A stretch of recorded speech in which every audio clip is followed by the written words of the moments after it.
प्रभु तेरी वाणी जीवन की रोटी, नैनों की ज्योति अंधेरा मिटाती।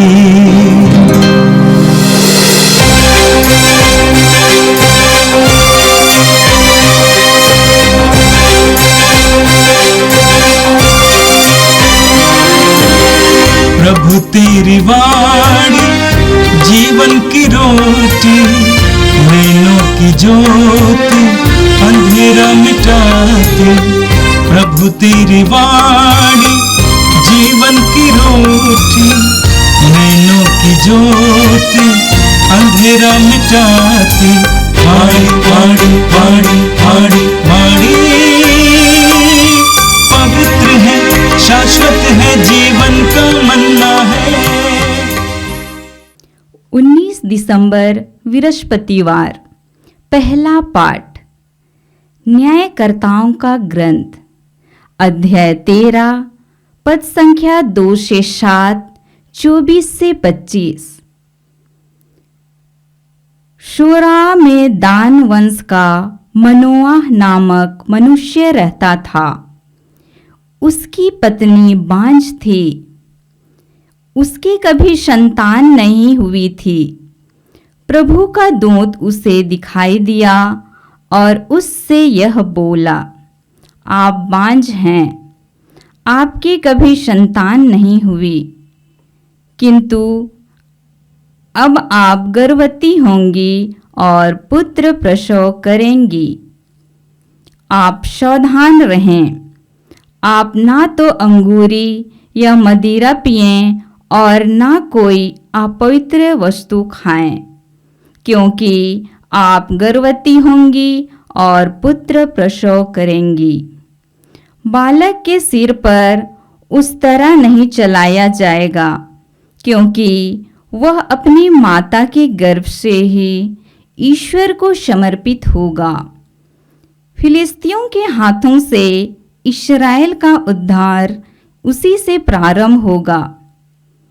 वह स्त्री अपने पति को यह बात बताने गई। उसने कहा, ईश्वर की ओर से एक पुरुष मेरे पास आया। उसका रूप स्वर्गदूत की तरह अत्यंत प्रभावशाली था। मुझे उससे यह पूछने का साहस नहीं हुआ कि आप कहाँ से आ रहे हैं, और उन्होंने मुझे अपना नाम नहीं बताया। उसने मुझसे यह कहा, आप गर्भवती होंगी और पुत्र प्रसव करेंगी। आप अब से ना तो अंगूरी या मदिरा पिएं और न कोई अपवित्र वस्तु खाएं। बालक अपनी माता के गर्भ से अपनी मृत्यु के दिन तक ईश्वर को समर्पित होगा। उस स्त्री ने पुत्र प्रसव किया और उसका नाम शमशोन रखा। बालक बढ़ता गया और उसे प्रभु का आशीर्वाद मिलता रहा। बाद में शोरा और एस्ताओल के बीच के महनेदान में प्रभु का आत्मा उसे प्रेरित करने लगा। यह प्रभु की वाणी है। संत लूकस के अनुसार पवित्र सुसमाचार, अध्याय 1, पद संख्या 5 से 25 तक। यहूदिया के राजा हेरोद के समय अबियस के दल का जकरियास नामक एक याचक था। उसकी पत्नी हारून वंश की थी और उसका नाम एलिसबत था। वे दोनों ईश्वर की दृष्टि में धार्मिक थे। वे प्रभु की सब आज्ञाओं और नियमों का निर्दोष अनुसरण करते थे। उनके कोई संतान नहीं थी, क्योंकि एलिजबेथ बांझ थी और दोनों बूढ़े हो चले थे। जकरियास नियुक्ति के क्रम से अपने दल के साथ याचक का कार्य कर रहा था। किसी दिन याचकों की प्रथा के अनुसार उसके नाम चिट्ठी निकली थी कि वह प्रभु के मंदिर में प्रवेश कर धूप जलाए। धूप जलाने के समय सारी जनता भागकर प्रार्थना कर रही थी। उस समय प्रभु का दूत उसे धूप की वेदी की दाई और दिखाई दिया। जकरिया स्वर्गदूत को देखकर घबरा गया और भयभीत हो उठा, परंतु स्वर्गदूत ने उससे कहा, जकरियास डरिए नहीं, आपकी प्रार्थना सुनी गई है। आपकी पत्नी एलिजाबेथ के एक पुत्र उत्पन्न होगा, आप उसका नाम योहन रखेंगे। आप आनंदित और उल्लसित हो उठेंगे और उसके जन्म पर बहुत से लोग आनंद मनाएंगे।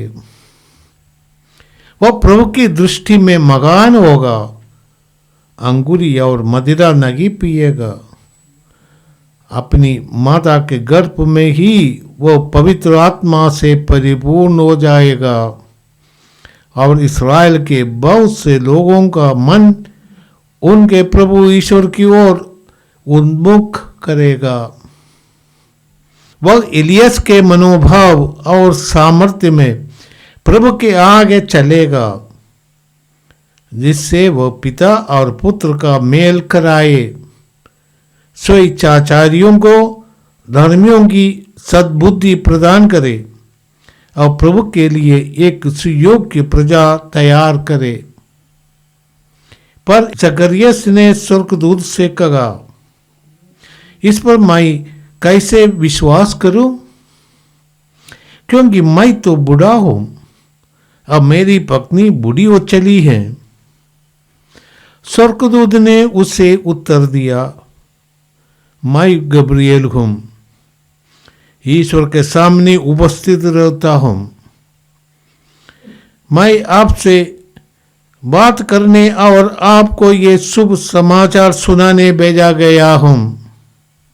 देखिए, जिस दिन तक ये बातें पूरी नहीं होगी, उस दिन तक आप गूंगे बने रहेंगे और बोल नहीं सकेंगे, क्योंकि आपने मेरी बातों पर, जो अपने समय पर पूरी होगी, विश्वास नहीं किया। जनता जकरियस की बाट जोग रही थी और आश्चर्य कर रही थी कि वह मंदिर में इतनी देर क्यों लगा रहा है। बाहर निकलने पर जब वह उनसे बोल नहीं सका, तो वे समझ गए कि उसे मंदिर में कोई दिव्य दर्शन हुआ है। वह उनसे इशारा करता जाता था और गूंगा ही रह गया। अपनी सेवा के दिन पूरा हो जाने पर वह अपने घर चला गया। कुछ समय बाद उसकी पत्नी एलिजाबेथ गर्भवती हो गई। उसने 5 महीने तक अपने को ये कहकर छिपाए रखा, ये प्रभु का वरदान है। उसने समाज में मेरा कलंक दूर करने की कृपा की है। ये प्रभु का दिव्य सुसमाचार है। क्रिस्त प्रभु की जय। प्यारे भाई और बहनों, आज के दोनों पाठ हमें ये सिखाता है, हमारा ईश्वर असंभव को संभव करने वाला है। ईश्वर के दृष्टि में कुछ भी असंभव नहीं। प्रथम पाठ में हमने सामसोन के जन्म के बारे में सुना है। सामसोन न्यायाधिपों में एक यहूदियों के ये इतिहास में, जब ये मिस्र से आज़ाद होकर प्रज्ञात देश में प्रवेश किया और अपने को अपने निवास उधर बनाया, तब यहूदियों का कोई राजा नहीं था। ईश्वर ने समय के अनुसार किसी न किसी व्यक्ति को इस विशेष दौत्य के लिए चुना था। यहूदी ये फलस्तीन देश में प्रवेश किया, उस समय फलस्तीनी लोग भी वहां पर आए थे। उस लगभग वो भी उसी समय वहां उस प्रदेश में प्रवेश किया है वे लोग मैदानी इलाकों पर समुद्र के तट के पास अपने तंबू बनाए थे। वो लोग वहाँ कर अपना निवास स्थान बनाया। यहूदी आए थे, अधिकांश पहाड़ी प्रदेश को उन्होंने अपनाया। परंतु ये दोनों ग्रुपों, दोनों समुदाय के बीच तनाव था, लड़ाई होता रहता था।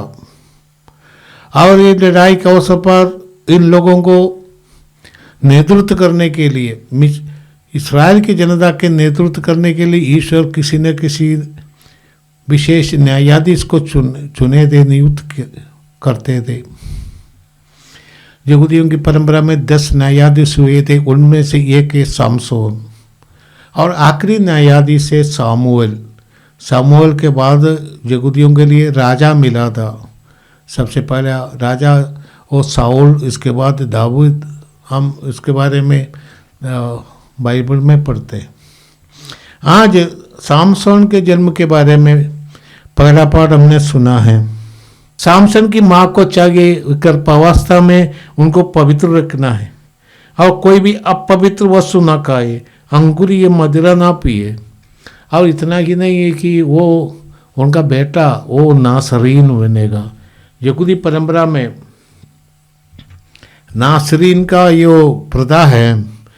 और गणना ग्रंथ अध्याय 6 पद संख्या 2 से 21 तक में उसमें विवरण दिया गया। गणना ग्रंथ अध्याय 6 पद संख्या 2 से 21 तक, उसमें इसका विवरण दिया गया क्या क्या करना चाहिए उसको। विशेष रूप से जो व्यक्ति समर्पित है, समर्पण का ये एक रूप है नासरीन और नासराइत व्रत यहूदी लेते थे। पुराने जमाने में ये पूरी जिंदगी के लिए था और इसके बाद ये केवल कुछ दिन के लिए होने लगा।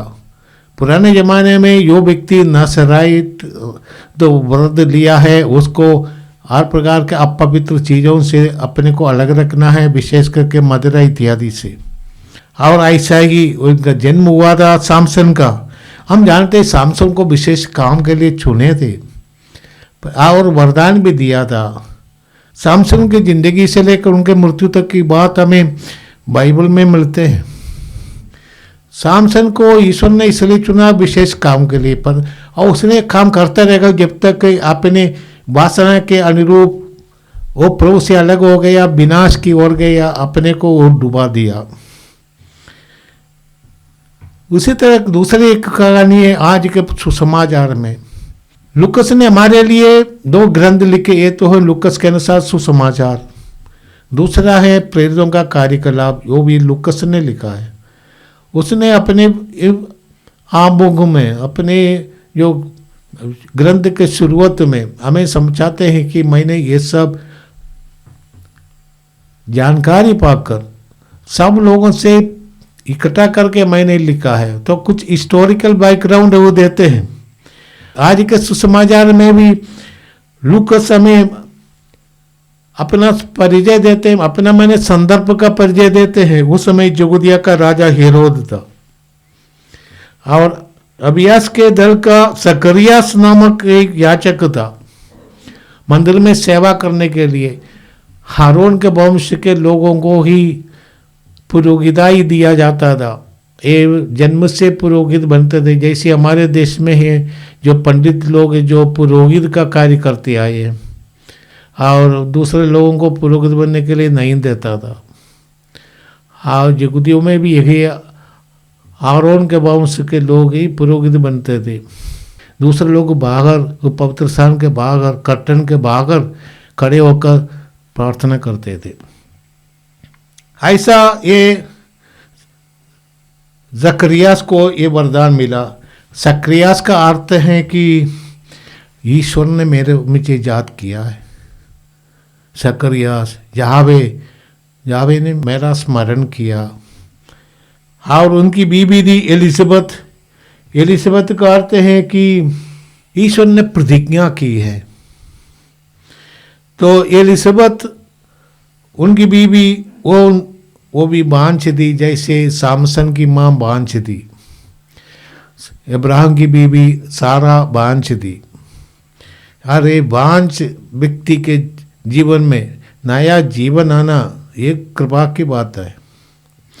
इसलिए कहते हैं कि ये हारून वंशी एलिजबेथ उनकी बीबी थी, वे दोनों ईश्वर की दृष्टि में धार्मिक थे। यहूदी परंपरा के अनुसार धार्मिक का अर्थ है जो यहूदी संहिता के अनुसार आज्ञाओं का पालन करते हैं और आज्ञाओं के अनुसार जीवन बिताते, उसको धार्मिक माना जाता था और निर्दोष अनुसरण करते थे। उनका कोई संतान नहीं थी और क्योंकि एलिजबेथ बांझी थी। मैंने पहले कहा ये बांझ एक प्रकार का अभिशाप है यहूदी, और जैसे जो महिला बांझ है उसके दिल में क्या दर्द होगा उसको समझने के लिए हमें अपने जीवन में ऐसा अनुभूति होने चाहिए, तभी हम समझ सकते हैं उनका दर्द में क्या है, उनके दिल में क्या दर्द है।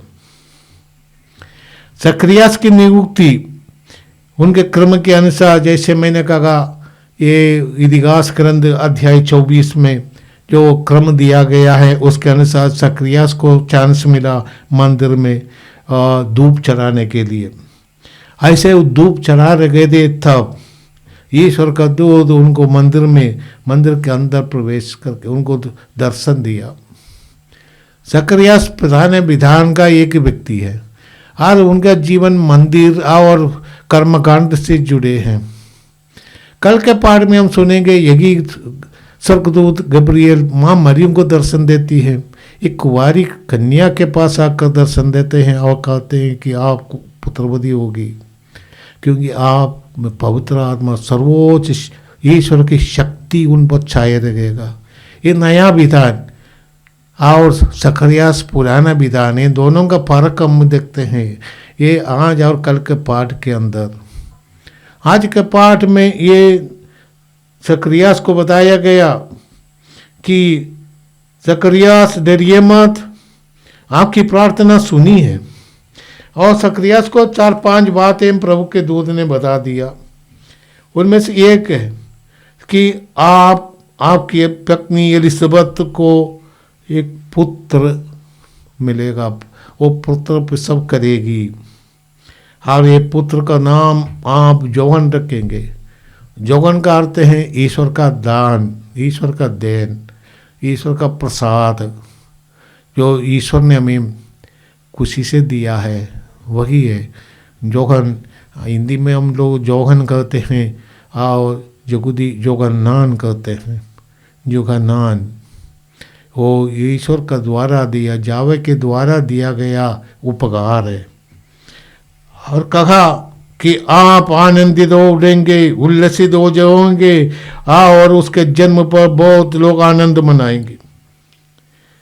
और बेटे के बारे में कहा कि वो प्रभु के दृष्टि में मगान होगा और नासरी व्रत धारण करने वाला व्यक्ति जैसे हो जाएगा, अंगूरीय मदिरा नहीं पिएगा, वो अपने माँ के गर्भ में ही पवित्र आत्मा से परिपूर्ण हो जाएगा। हम जानते हैं जब माँ मरियम एलिजबेथ से मिलने के लिए उनका आइन खरीम उनका गांव का नाम है, वहाँ वह गई थी, उस समय पवित्र आत्मा के उपस्थिति के कारण एलिजबेथ के गर्भ में उनका बेटा जो गर्भस्थ भ्रूण है वो तो आनंद के मारे उल्लास के मारे कूद पड़ा और एलिजबेथ को ये मालूम पड़ा उनका बेटा कूद लगा है उनके माँ के गर्भ में, वो पवित्र आत्मा से परिपूर्ण हो गया था। और ये बात आज के पाठ में गब्रिएल स्वर्गदूत जकरियास को बताते हैं कि वो माँ के गर्भ में ही पवित्र आत्मा से परिपूर्ण हो जाएगा और इस्राएल के लोगों के लिए वो एलिजा का कार्य करेगा, प्रभु का रास्ता तैयार करने के लिए। वो पिता पुत्र को मेल करवाएगा और अपने प्रजा को तैयार करेंगे ईश्वर के आगमन के लिए। और एलिजा का जैसा उनका भी जिंदगी होगा, वो कठोर शब्दों का इस्तेमाल करेंगे। एलिजा ने यही किया था और खोर शब्दों का इस्तेमाल करके लोगों को पश्चाताप की ओर बुलाते थे, डराते थे लोगों को। जोगन भी यही करने वाला है। स्वर्गदूत ने और कहा इस पर मैं जकरियास ने स्वर्गदूत से कहा, मैं कैसे विश्वास करूं, मैं कैसे हो सकता है, असंभव की बात है, मैं बहुत बूढ़ा हो चुका हूं, अब मेरी बेबी भी बूढ़ी है, इतना ही नहीं वो भांज भी थी, ये तो असंभव बात है, मैं कैसे विश्वास करूं। ये तो साधारण बुद्धि की बात है ऐसा प्रश्न पूछना, क्योंकि हम कभी भी सोचते नहीं हमारे जीवन में ऐसा कुछ सौभाग्य मिलेगा। आप स्वर्गदूत आकर ऐसे बता देंगे कि पुत्रवान होगा और आपकी पत्नी पुत्रवती होगी। उनके जीवन में भी यही हुआ है, जकरियास और एलिसबेत के रूप में। परंतु गब्रियल उनसे कहते, मैं गब्रियल हूँ। ऐसे स्वर्गदूत का नाम हम लूकास के सुसमाचार में पढ़ते हैं, स्वर्गदूत गब्रियल के बारे में, और एक बार और हम पढ़ेंगे पुराने विधान में। और ये कहते हैं कि ये जब तक के बातें पूरी नहीं होगा तब आपकी बोली बंद हो जाएगी, आप मौन हो जाएंगे, आप बोल नहीं सकेंगे, और आप मेरे बातों पर विश्वास नहीं करने के कारण आप दंडित होंगे। और ये बात पूरा हो गया, जकरियास बाहर आते हैं, लोग उनसे पूछते कि क्या हो गया, बंधु को नहीं बोल सकता, केवल अपने हाथ या कुछ ऐसा, वो बाहर निकलने पर वो नहीं बोल सकते थे, तब लोग समझने लगा उनके साथ कुछ बातें हुई हैं, वो केवल चिन्हों के द्वारा बात करते थे, इतने लोगों के समझ में आया कुछ बात हुआ, इस बात शायद स्वर्गदूत ने उनको, ईश्वर के दूत ने उनको संदेश दिया होगा, कुछ गड़बड़ होने वाला है या कुछ अचानक कुछ चमत्कार होने वाला है। ऐसे लोग ऐसे सोचते थे। भाइयों बहनों, आज के दोनों भाषा में कहते हैं ईश्वर सब कुछ कर सकते हैं। बांझ स्त्री 10 बार प्रसव कर सकती हैं, जैसे अन्ना ने सामुएल का पहला ग्रंथ अध्याय 2 पद संख्या 10 में कहती है कि ईश्वर सर्वशक्तिमान है, वो सब कुछ कर सकते हैं। ईश्वर मुर्दों को जिंदा कर सकते हैं, ईश्वर मरुभूमि को फलपुष्ट भूमि बना सकते हैं, पहाड़ों को समतल बना सकते हैं। ये सब करने वाला ईश्वर हमसे चाहते हम विश्वास करें। सामसन के माँ बाप ने विश्वास किया, यद्यपि जकरियास ने संदेह प्रकट किया, परंतु विश्वास करते थे ईश्वर को लिए असंभव नहीं है। इस वजह से हम जानते हैं उनके जीवन में प्रभु ने कार्य किया। हम प्रभु पर निर्भर रहते हैं। हमारा प्रभु, हमारा ईश्वर हमारे इतिहास से जुड़े हैं, हमारी समस्याओं को जानने वाला है। ये नहीं है कि ईश्वर नहीं जानते जो कुछ होता है, यहूदियों के जीवन में हो या हमारे व्यक्तिगत जीवन में हो, ईश्वर हमारे बारे में जानते हैं। हम ईश्वर पर श्रद्धा रखें और हमारी समस्याओं का समाधान उनके हाथ में है, हम उनको समर्पित करें। हमारे जीवन को, हमारी समस्याओं को और हमारे भविष्य को सब ईश्वर के हाथ में हम सुरक्षित दे दें। आइए हम प्रार्थना करें। ये पिता, हम जानते हैं तो हमें प्यार करता है। हमारे जीवन में जो कुछ होगा, चाहे वांछापन हो या निर्धनता हो या कोई विकलांगता हो, प्रभु ये सब तुम जानते हैं। तुम इस सब के लिए जो समाधान है प्रदान करने वाला है। ये पिता, प्रार्थना करते हैं ऐसे सभी लोगों के लिए जो निसंतान होकर अपने परिवार के बारे में, अपने भविष्य के बारे में सोचते हैं, तो उनके जीवन में आ जा। ऐसे लोगों को जो नई प्रेरणा दे, नई शक्ति दे, और ऐसे प्रार्थना करने वालों को उनकी प्रार्थना सुन, जैसे तूने अब्राहम और इसहाक और याकूब, जैसे तुमने जकरियास के जीवन में किया है। ये प्रभु, ऐसे इन लोगों के जीवन में भी कर। तू सर्वशक्तिमान है प्रभु, तुझ पर विश्वास रखने वाला कभी निराश नहीं होते। ये प्रभु, जितने भी लोग अपने भविष्य के बारे में सोच कर निराश होते हैं, उनको तू नई ज्योति दे। यीशु हमें ये ज्योति प्रदान करने आए हैं, हमारे साथ निवास करने के लिए आए हैं, और यीशु सद हमारे साथ है। वो हमें कुछ बात की कमी नहीं होगी। और जैसे धर्म ग्रंथ कहते हैं, प्रभु मेरा चरवाहा है, मुझे किसी बात की कमी नहीं। और चाहे अंधेरी घाटी होकर जाना पड़े, मुझे किसी बात की आशंका नहीं। ये प्रभु हम धन्यवाद देते तेरे वसुदी के लिए, और तू हमें हमारी प्रार्थना सुनते रहते हैं, इसलिए हम धन्यवाद देते हैं। आज के दिन हमें विश्वास, हमारे विश्वास में हमें तुम बढ़ाइए, ये प्रार्थना करते हैं हमारे प्रभु क्रिस्त के द्वारा, आमीन। प्रभु तेरी वाणी जीवन की रोटी, नैनों की ज्योति अंधेरा मिटाती, हाड़ी हाड़ी हाड़ी हाड़ी हाड़ी। पवित्र है, शाश्वत है, जीवन का मन्ना है।